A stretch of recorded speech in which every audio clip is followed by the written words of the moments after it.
Bonjour à tous. Quand on parle de ce qui fait notre personnalité, on pourrait facilement faire un parallèle avec une recette de cuisine. Je veux dire par là que, comme pour un plat, notre personnalité résulte de l'association de plusieurs ingrédients, qui donneront au final un résultat plus ou moins savoureux ou désagréable. Savoureux, désagréable.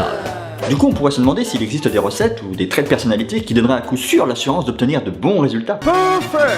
Mais quels seraient alors ces traits de personnalité qui pourraient justement contribuer à faire en sorte que l'on se sente bien au contact d'une personne, qu'on ait envie de la fréquenter, voire même carrément de vivre avec? Les premiers trucs qui nous viennent spontanément à l'esprit ont tendance à être la gentillesse, l'humour, l'honnêteté. À l'inverse, des saveurs plus acides ou amères comme l'intolérance, l'égoïsme ou la méchanceté feront qu'on aura a priori moins de chances d'être attiré par des individus qui contiendraient un peu trop de ce type d'ingrédients. Mais au bout du compte, tout est affaire de proportion. Et partant du principe que la perfection n'est pas de ce monde, et donc que la recette parfaite n'existe pas, nous avons tous une personnalité à l'allure de Bluey Boulga, à teneur plus ou moins forte en bon et moins bon côté. En tout cas, une chose est sûre, nous avons chacun de nous le potentiel de faire évoluer notre recette personnelle. Et aussi vrai que nous pouvons au fil du temps passer de la qualité d'un savoureux bœuf carotte à celle d'un banal chien chaud, l'inverse est aussi possible. Et comme les bons vins qui se bonifient avec le temps, nous pouvons nous aussi en faire de même. On pigera vite que notre intérêt à changer est de tendre vers l'amélioration pour nous apporter un mieux-être à titre individuel, mais aussi pour apporter plus de plaisir à notre entourage. Car on n'y pense pas forcément toujours, mais chacun par sa personnalité et son attitude contribue à créer plus ou moins consciemment un climat collectif plaisant et serein, ou au contraire lourd et pesant. Et concrètement, si on vous laissait le choix, vous préféreriez plutôt être entouré de personnes sympathiques et agréables, ou plutôt d'une foule de cons antipathiques? Une foule de cons antipathiques? Mauvaise réponse.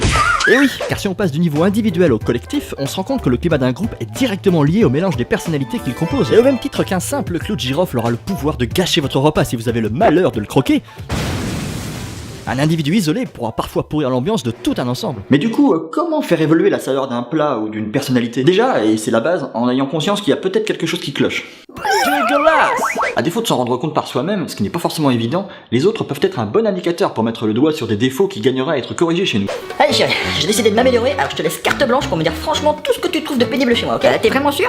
Ouais, vas-y, je note. Bon bah cool. Bon, pour parler franchement, je trouve que t'es un beau feignant, hein. T'en fous pas une ramée pour faire les courses, le ménage ou la bouffe. Bon, et puis aussi, t'es égoïste, hein. Non, parce que c'est toujours les petits plaisirs de monsieur qui passent avant les miens. Et puis sinon aussi, t'es trop borné, bah ouais, tu restes toujours campé sur tes positions là. Et puis t'en as rien à foutre de mes problèmes, t'es à peu près aussi compréhensif et diplomate qu'un policier de la BAC. T'es lent. Excuse-moi, hein, mais à chaque fois que je te demande un truc, il faut toujours que j'attende 1000 ans avant que monsieur se décide à bouger son cul. Oh, et puis t'as mauvais goût, tu sais jamais comment t'habiller. Non, mais c'est quoi ce pull à rayures, sérieux? Eh, franchement, tu me fais honte, hein. Voilà. Bon, bah j'en oublie sans doute encore un peu, hein. Mais en gros, c'est ça. Ah bah merci quand même. Eh, tu prends pas mal à j'espère, hein. Eh, dis-toi que c'est super, tu vas pouvoir t'améliorer dans plein de domaines. Ouais, c'est sûr, il y a du boulot, ouais. Ouais, une petite mise au point de temps en temps, ça fait pas de mal, hein. Et puis, même si les remarques des autres peuvent parfois égratigner un petit peu notre fierté, je considère qu'à partir du moment où elles sont objectivement fondées, elles sont autant d'occasions à saisir pour nous permettre de nous améliorer et accéder à un peu plus d'harmonie avec les autres. Il ne tient qu'à nous, hein, de développer nos bons côtés et de faire en sorte qu'ils finissent par l'emporter sur nos défauts. Au même titre qu'un pot-au-feu doit se laisser mijoter pendant des heures pour être réussi, ce processus d'amélioration peut prendre du temps. Mais à l'arrivée, l'important reste de se dire que les efforts consentis auront une chance de donner un résultat qui n'en sera que meilleur, pour nous-mêmes, mais aussi pour les autres.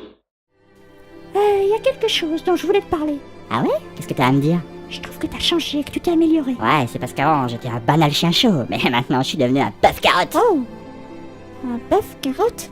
Oh, c'est vraiment trop con. Ben quoi?